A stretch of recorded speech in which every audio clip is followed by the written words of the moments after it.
Bloch common platform बना है, उसने अपना संविधान घोषित कर दिया है।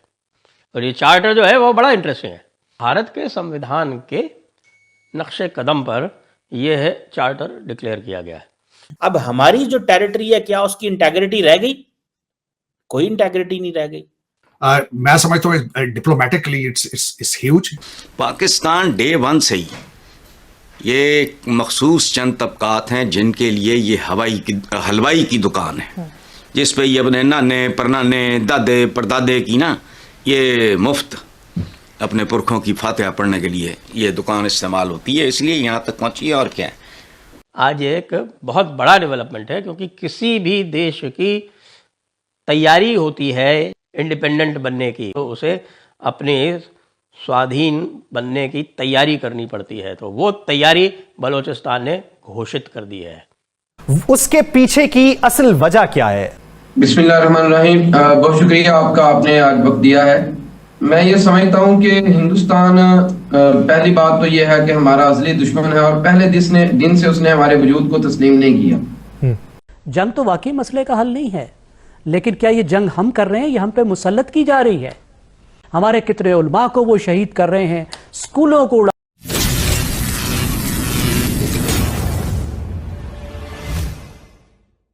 हेलो फ्रेंड्स, जय हिंद, वेलकम टू आवर चैनल।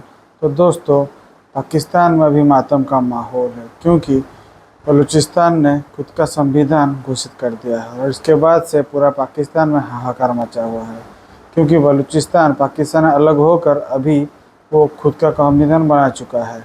आइए देखते हैं पाकिस्तान मीडिया का इस बात पर क्या रिएक्शन है। मैं मिलता हूँ वीडियो के एंड पे। बलूचिस्तान में एक बहुत बड़ा धमाका हुआ है। जी हाँ, ये उस तरह का धमाका नहीं है जिस तरह का ट्रेन हाईजैक का हुआ था। धमाका ये हुआ है कि बीआरएस के तत्वावधान में जो एक बलोच कॉमन प्लेटफॉर्म बना है, उसने अपना संविधान घोषित कर दिया है। बल्कि जिसको कहते हैं कि संविधान घोषित करने का जो पहला एक कदम होता है, वो होता है एक ऑब्जेक्टिव्स रेजोल्यूशन टाइप का एक चार्टर होता है। तो वो चार्टर बलोच लिबरेशन स्ट्रगल ने जिसको चार्टर डिक्लेयर कर दिया है। और ये चार्टर जो है वो बड़ा इंटरेस्टिंग है। तो चार्टर ये कहता है कि साहब कि ये आप ये समझिए कि लगभग भारत का जो संविधान है, उस भारत के संविधान के नक्शे कदम पर यह चार्टर डिक्लेयर किया गया है। सबसे बड़ी बात जो इसमें मैं देख रहा हूँ, जिसको मैंने पढ़ा है, इसमें 77 आर्टिकल्स का ये चार्टर है। आपने हमास का चार्टर भी पढ़ा होगा, और जब ये ऑब्जेक्टिव्स रेजोल्यूशन पाकिस्तान का आया था, तब भी उसमें जो है सबसे पहले ये लिखा था कि भाई sovereignty of Pakistan belongs to Allah almighty.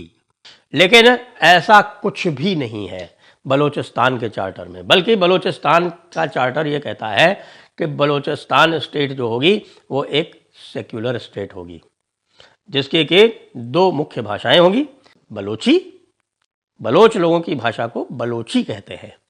कई लोग जो है वो बलोच लोगों को बलोची कहते हैं, नहीं, ये गलत है। The Baloch people are Bloch.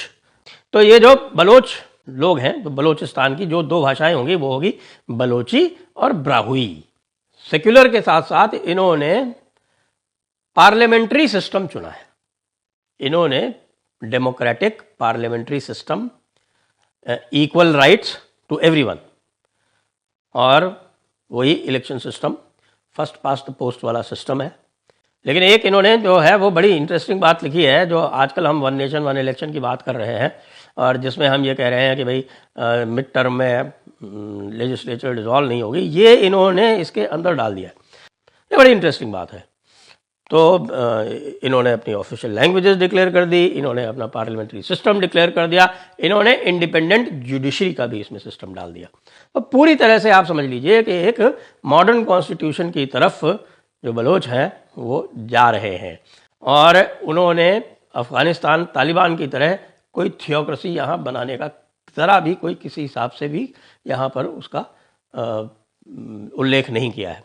उसी के साथ साथ उन्होंने बहुत सारी और बातें भी लिखी हैं, फॉरेन रिलेशंस के बारे में लिखा है, और उन्होंने ये भी कहा है कि पाकिस्तान से मुआवजा वसूल किया जाएगा जो भी पाकिस्तान ने बलूचिस्तान के रिसोर्सेज को अपने लिए उपयोग में लाया है उसका पूरा उनसे मुआवजा लिया जाएगा। उन्होंने ये भी कहा है कि जो न्यूक्लियर साइट्स हैं जहाँ पर एक्सप्लोजन हुआ था 1998 में, कि साहब इनको जो है वो पूरी तरह से डीन्यूक्लियराइज किया जाएगा।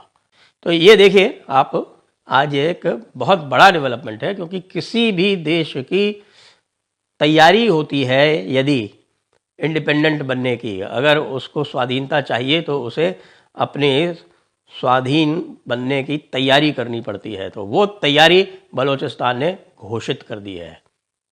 अब अगर आप थोड़ा दूर अंदेशी से इस सारे मामले को देखें, आज आप इंडिया को के ऊपर इल्ज़ाम लगा रहे हैं और ये भी कह रहे हैं हम इंटरनेशनल कम्युनिटी को भी बताएंगे। जी, कल एक ऐसा दिन आ सकता है कि जैसे आपने तालिबान के साथ कोशिश की बातचीत बढ़ाने की, इट इज़ पॉसिबल कि कल आपको इंडिया के साथ भी करना पड़े। ठीक। अच्छा, तो why did I tell you about this? I am telling you because कभी ऐसी सिचुएशन होती है कि you need to move forward, sometimes you need to step back. ना आज यू आर अक्यूजिंग इंडिया, जी, टेररिज्म के लिए एक्यूज कर रहे हैं आप। बीएलए और टीटीपी की सरपरस्ती इंडिया कर रहा। कल को अंडर सम अमेरिकन प्रेशर या कोई और प्रेशर आपको न्यूट्रलाइज करना पड़े इंडिया को, तो मिलिटरीली तो आप नहीं कर सकते।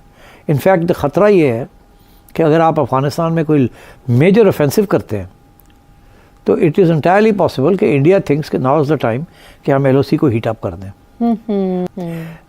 एक अफ़गान बॉर्डर के ऊपर और एक इस तरफ LOC में। और इतना बलूचिस्तान का इलाका कश्मीर से 4 गुना ज़्यादा है। जी, कश्मीर को इंडिया की फ़ौज 500,000 troops plus 200,000 local police and others, 700,000 लोगों को टू कंट्रोल कश्मीर। जी, जेल है वो, इंसानी जेल बहुत बड़ी। ठीक है, और उसके पीछे सब इत्तेफाक है, किसी ने वहाँ कोई नहीं चैलेंज कर रहा उसको। सो आई थिंक कि दे मे कम अ टाइम कि आपको शायद नवाज शरीफ की ज़रूरत पड़े टू डिफ्यूज। तो दोस्तों, जैसे कि आपने वीडियो देख लिया है, वीडियो को लाइक कीजिए, शेयर कीजिए और अपना ओपिनियन कमेंट सेक्शन में बताइए। मैं मिलता हूँ अगले वीडियो में। जय हिंद।